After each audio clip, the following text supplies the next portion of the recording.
adventures in artful adornments. You'll love pumpkin glass.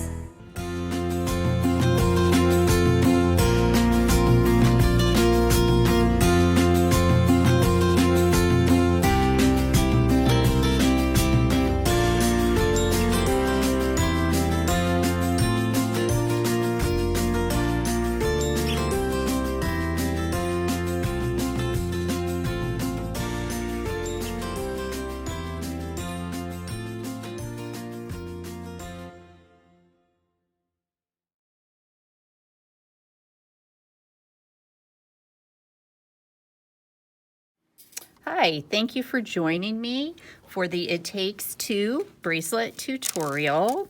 We'll be using the Arco 2-hole seed beads today in my video, but you can use any 2-hole bead. These are called diamond duo beads. There's also honeycombs out there that can be used. A lot of people have the 2-hole super duos. Those would work. Really, any 2-hole bead would work for this. What you'll need is a card of the Griffin silk cord. It comes on, it has a couple yards in it, and this is enough to make 2 bracelets. You'll need some 2-hole beads and some spacer beads. I like to use size 8 spacer beads. Let me bring those down into frame. To go in between my 2-hole beads, just to cover up the silk in between the holes. I like the way that size 8s look in comparison to the 2-hole beads that I'm using. And you'll need enough that when these beads are all strung, you at least have 6 inches of beads on your string. Generally, a rule of thumb would be to string enough beads to equal your wrist size when measured with a soft tape measure minus ½ inch. And then for finishing, you'll need a couple crimp covers. These are 4 millimeters. I'm going to be using gold today. And you'll also need something called a silicone bead. This is a 4 millimeter bead with a rubber gasket inside of it. And that's what holds the silk cord in place for your adjustable strand length in the back. As far as tools go, I like to use a beading awl to help tie the knots on the back of my bracelet. You could also use a T-pin or anything else that's got a tapered end and that's nice and firm. And a couple of bead stops, or at least one. This is a bead stop. It's a spring that when you squeeze it, these little wires open up in the center, and it allows you to add your thread or your silk or whatever you're beading on. And then that holds in place on your cord so that the beads don't slide off as you manipulate your work. You'll need some glue. I like using hypo cement. It has this nice little applicator point on the end for one, so I can get it right on my knots. It also dries clear and slightly flexible, so it doesn't crack off of your fiber. And there we go. And it's really easy to use. It doesn't discolor your fiber or your leather. Like when I'm using leather, it stays clear. So let's get started. First thing we're going to do is take out our silk, and it's got this this wire needle on it that's going to be wrapped up underneath your silk that you'll need to pull out and completely unwind it. Because we want to preserve this needle on the end so that we can make another bracelet out of this card of silk, we want to start our work at the end of the strand. And I am going to leave about 4½ inches. I know the directions written by Leslie Rogalski, who is a fabulous beader, says to leave 6½, which you can. I find that 6½ has me cut off quite a bit on the ends of the bracelet, and because I'm stingy with my materials, I find that 4½ is enough and still leaves me plenty of room for the tails at the end of the bracelet. So I've got my bead stop there. If you don't have one of these, you can use a bit of painter's tape to hold that in place.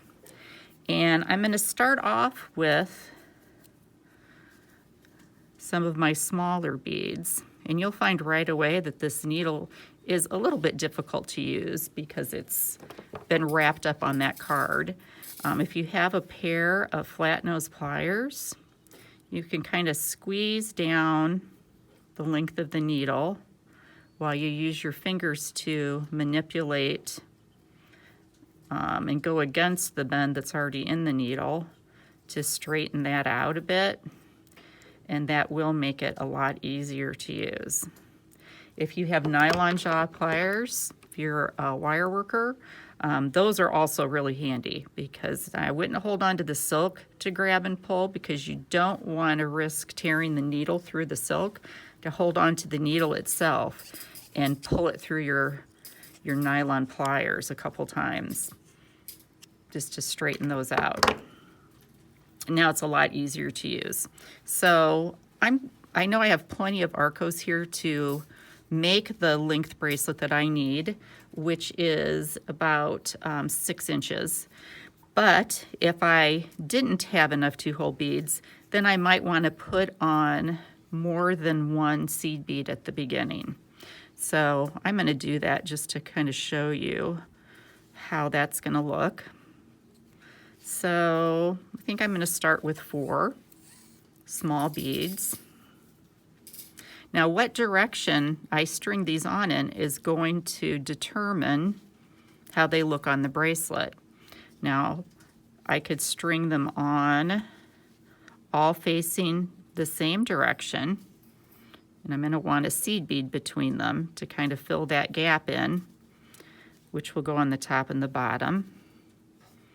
And I could do this kind of design as one idea.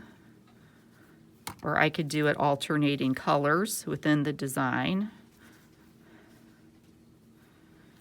and follow up some of my reds, or I could flip those around this direction every time I changed colors so that they're going like this. I mean, you can start to see there's a whole bunch of ways you can manipulate your design depending on the shape of your beads, but I quite like making little rounds in mine. So I think I'm going to put mine on this way and maybe just alternate my colors. And as I look at it, I think I'll put just those black spacers in between every pair of rounds like that on the bracelet. So I like that design, so that's what I'm going to use. Now, with 2-hole beads, you'll find out, if you don't know already, that sometimes you can get beads that do not have holes that are open all the way through. So we always want to test both holes as we're stringing to make sure that second hole is open that we're going to need for our second row. Now, these particular beads are actually 3-hole beads, but I am not going to use that center hole. You could incorporate that into your design and go back and forth through your strand 3 times and figure out a way to do that, but I'm just going to use the top hole or the bottom hole. So for this first row, because I want them facing each other, first thing I'm going to do is I'm going to test the bottom hole to make sure it's open, and then I'm going to string through the top hole, and I want it facing this way. So I'm going to string through this side. So when it's on here, it's facing towards the end of the bracelet. And then with my next bead, again, I'm going to test both holes, and I'm going to string it on from the opposite direction so that it flips around and I make this little circle shape. I'm going to follow that with just one of my black beads. And I'm going to do it again with the red ones. Test the bottom hole and then string through the, what I'm going to call the outside direction of my C shape. Whoops, sorry about that. Had some technical difficulty here. So now I know that that's going in the direction that I like. And then I'm going to pick up another red one, test the bottom hole, and go through the top hole with the C facing to my right.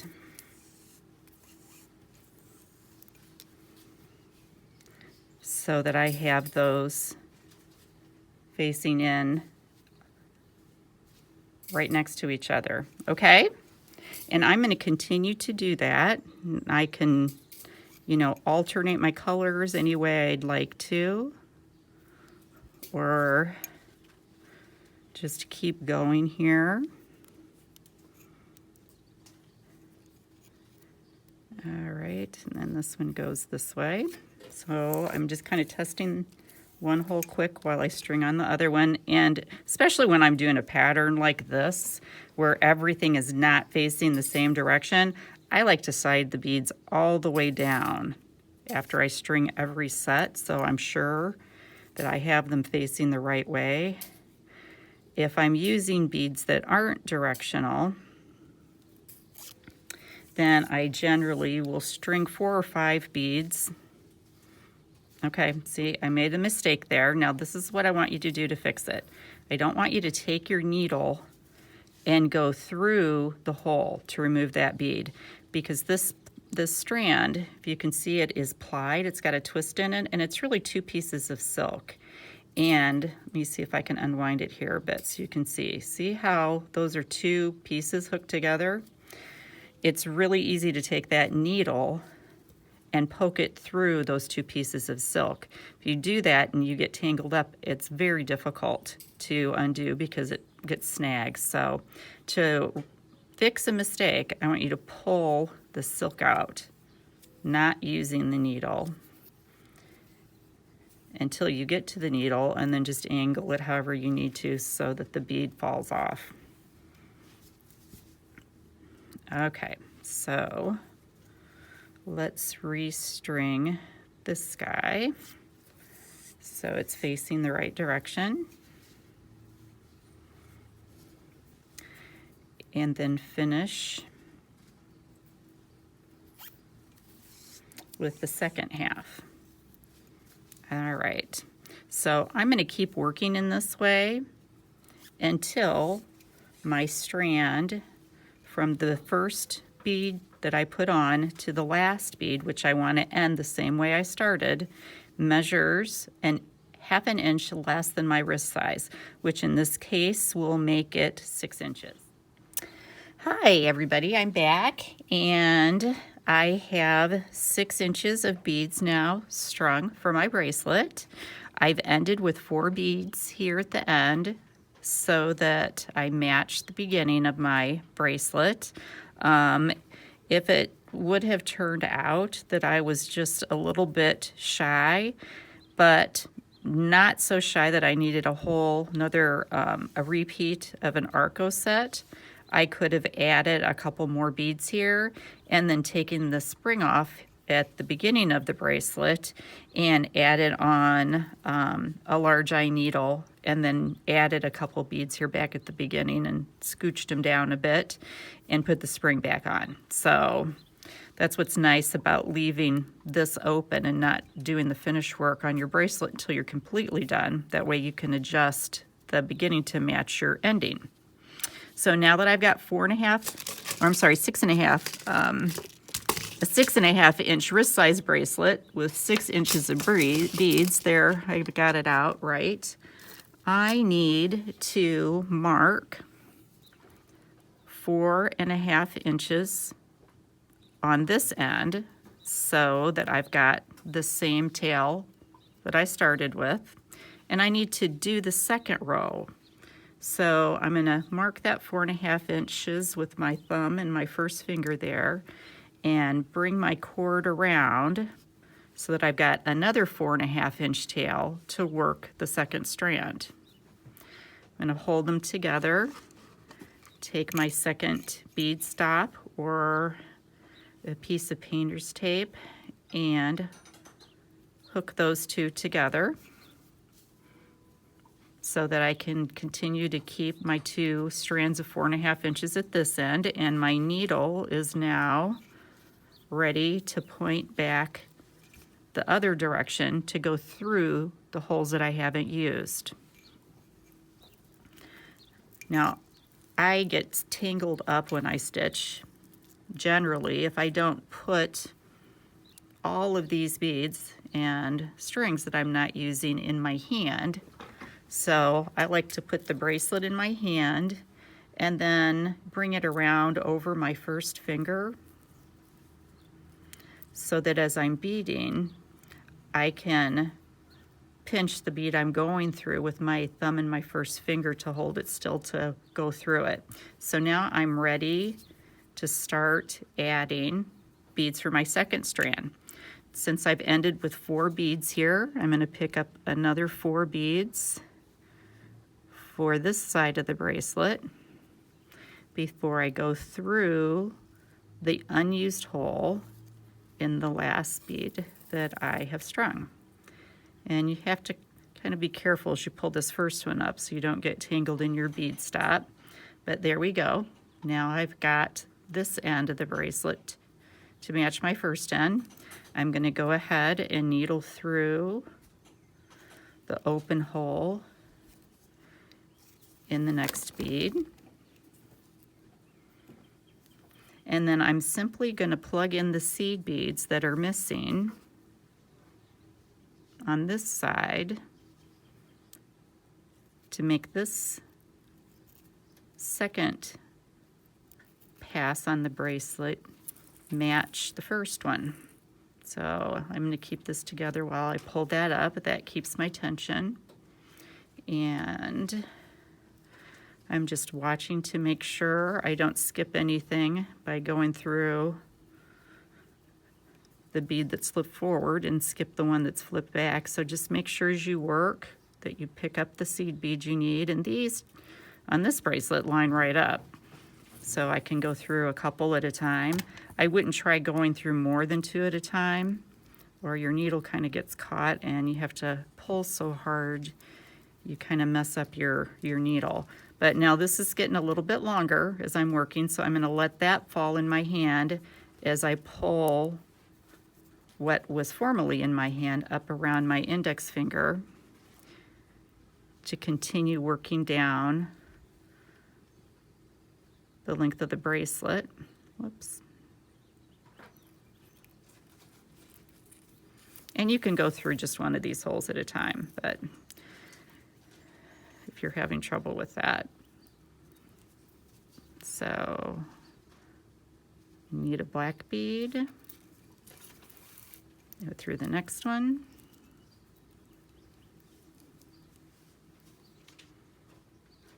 And black bead.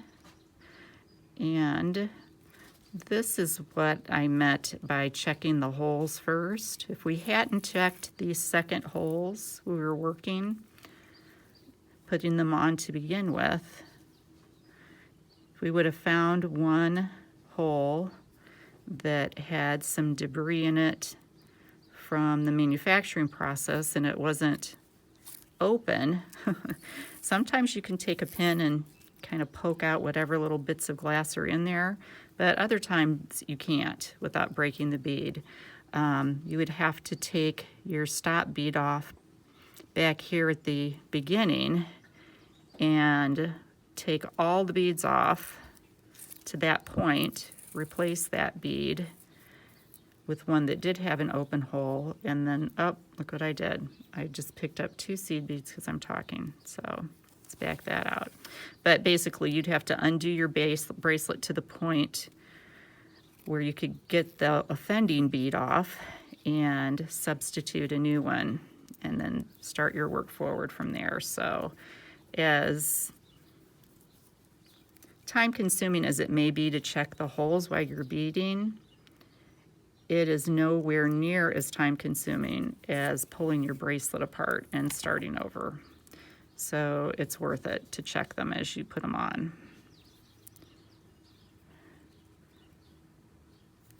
Now I'm just gonna, there we go.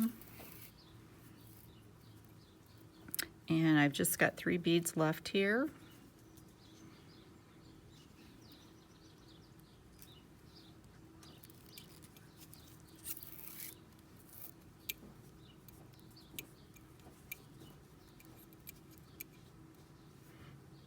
You can probably hear those birds singing in the background.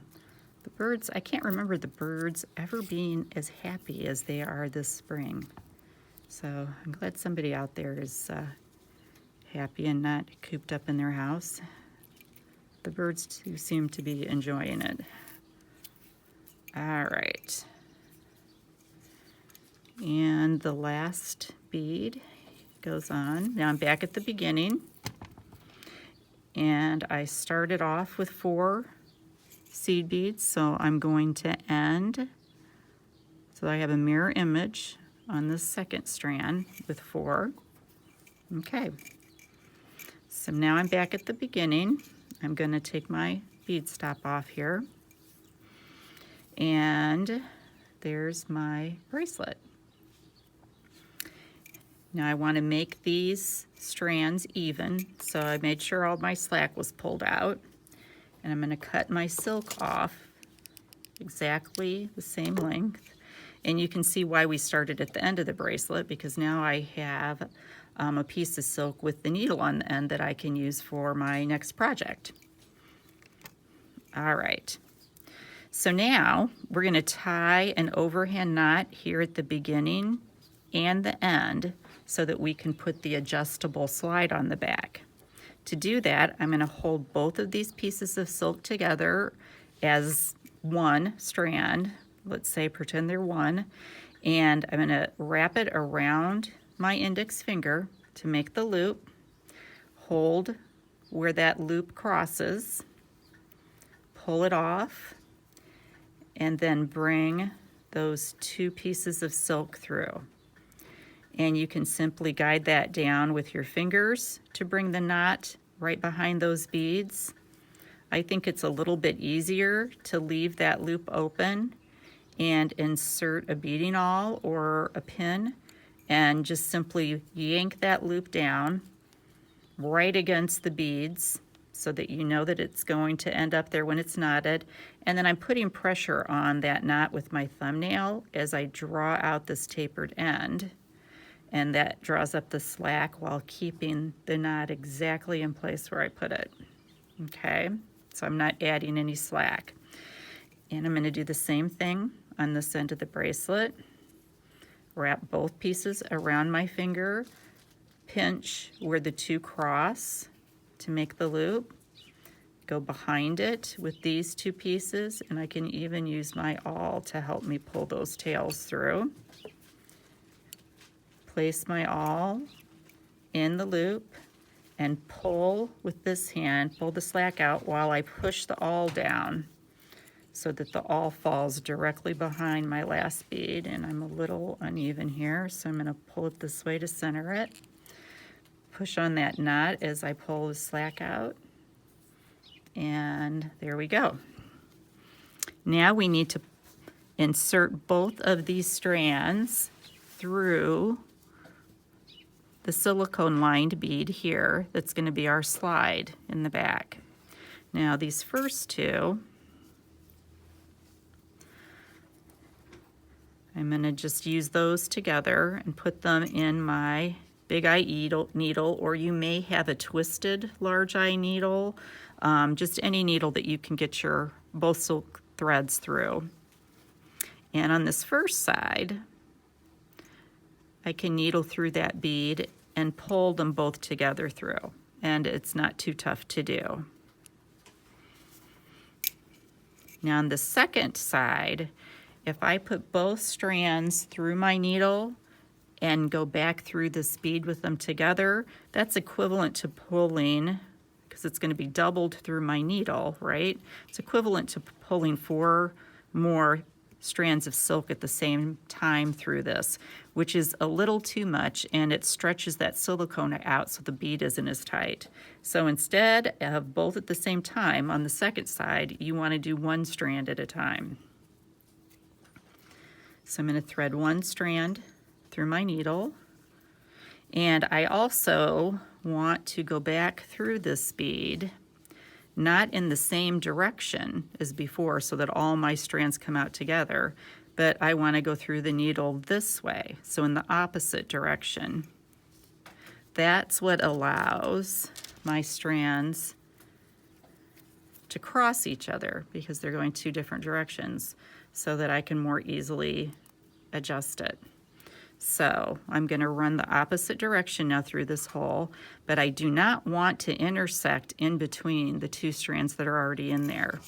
So I'm going to hold the bracelet and pull both pieces of silk down on either side of that bead and push up on that bead between my fingers so that I can open that hole up and see clearly when I put my needle through that I am not intersecting either of those pieces of silk that are already in there. So let's do that. And I'm going to do that same thing with the second strand. This will be a little bit harder if you don't have a lot of strength in your fingers. You can have a pair of chain nose pliers or flat nose pliers ready to pull your needle through on the other side of the bead if you have trouble pulling it through. So this time I'm going to grab all of the strands of silk, which there are quite a few now going through that bead, and pull them down tightly on each side again, push that bead up so that I can see through the hole where the opening still is so that I don't poke my needle through a piece of silk that's already in there. And this is a little tougher, so I have to give it a little harder tug to get it through. Okay, there we go. So now I'm just kind of testing to make sure, again, that none of the silk is wrapped around the other one. Okay, so I've got my bead on, and if you notice, it's not too snug yet at this point. But we're going to fix that by plying these strands together at the end of the bracelet. So this first one that I turned around on at the end, I'm going to clip that loop so that they're exactly the same length, and it pays to make sure your tails are the same length when we do the plying that we're going to do next. Now these strands have a twist in them, and we want to twist with the cord. You know you're going the right way. I call it counterclockwise. Clockwise. If you twist these clockwise, the twists get tighter and they start to kink up on themselves like this. So I know I've gone the right direction. So I'm going to twist this one until I get that little kink. Hold on to the end. Sorry, my hands are in the way. So I'm holding on to that end of the first one I've twisted, and I'm going to twist the second strand on the same side by just rolling it down my thumb with my index finger until I have it equally kinked.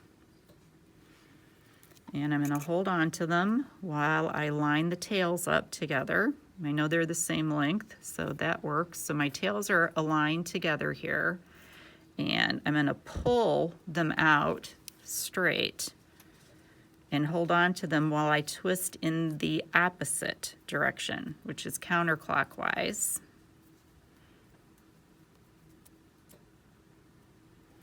And when I let go, then those are plied together. I need to tie a knot so that those stay plied together. So I'm going to do an overhand knot again, make a loop, bring the tails through, and I did not get quite both of them, so I'm going to reach in there and pull that second one through. And I want this knot about 2 inches from my silicone bead, so I'm going to bring it down to my ruler here and just tighten it against my ruler so that I know I've got 2 inches. Okay, there's that side. I'm going to do the same thing with the strands on this other half of the bracelet. So twist, twist, twist. Okay, I think that's enough. And then do the same thing with my second strand on the same side. Hold my tails to exactly the same length. Grab them both, yank them out straight, and run them the opposite direction by spinning them up my thumb. Whoops, gotta make sure my stop bead's all the way down. There we go. And I did not get it. And you know why? I will tell you. I did not adjust my silicone bead to make sure that it was all the way at the end of the bracelet when I started out. So, nothing lost. You never have lost anything. You just have to do it again. So now I'm making sure that my silicone bead here is all the way at the end of the beads on the bracelet. So I don't, what I did before is I was out like this. And when I pulled them together, I could feel it. So I never got a twist in this beginning part. So I need to pull them all the way down. And let's try that again. So get a good twist in the first one. Hold on to that. And let's get a twist in the second one going here.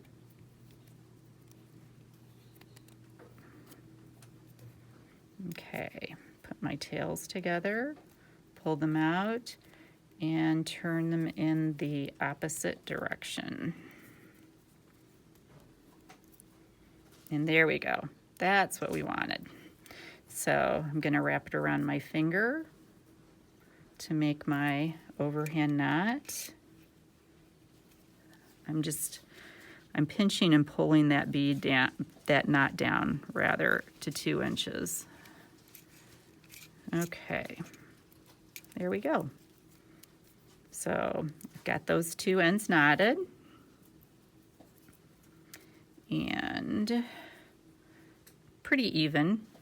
One's maybe just a touch shorter than the other one, but I can slide them up and down to make them even out. I'm going to take a bit of glue now and put a little bit of my glue here on both knots just to give it some extra security. It's knotted pretty tight, and we're going to cover them with a crimp bead, but over time I don't want that silk coming unknotted. So I'm going to take one of my crimp covers. This is a 4mm, and it looks like a round bead that's been split open. I'm going to push that over my knot, and then I like to flip it over so I can pull down on either side of my silk pieces to make sure that that knot is down all the way inside that crimp and it's not going to slide out.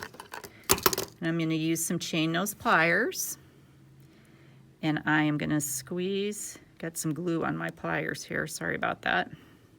I'm going to squeeze this together until I have some resistance here that's not letting me close that bead any further. And if you look to the side of your crimp cover, you can see that in that inner circle, the edges of the metal are touching each other because the inside diameter of this circle here is much smaller than here. If you keep squeezing this way, you're just going to flatten your bead.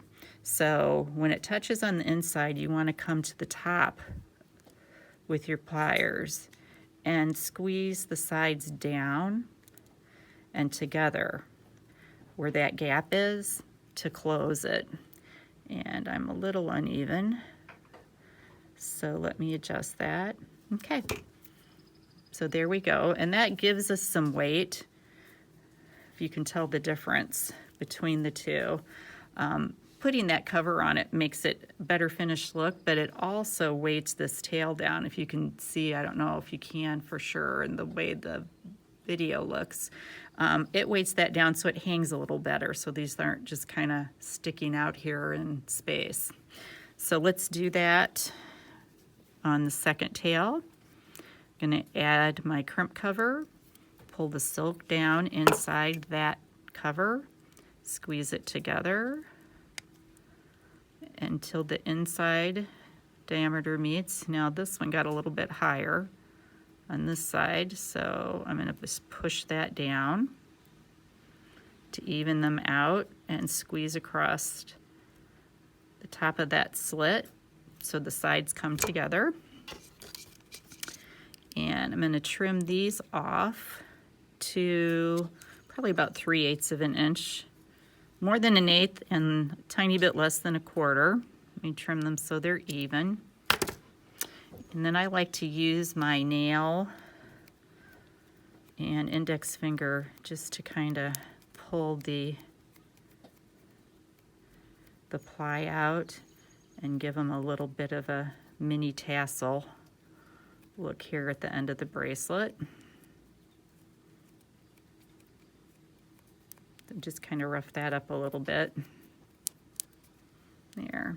And I thought they were even, but it looks like one of my little crazy head beads is a little longer than the others, so we'll just kind of shave a little bit of his hair off here, give him a haircut.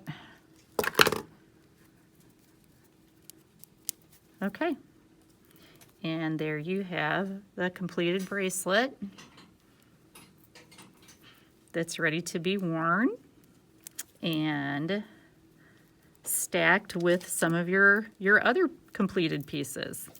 So thank you for joining, and please check out our other tutorials and online classes at pumpkinglass.com or on our YouTube page, which is also Pumpkin Glass Gallery. See you soon.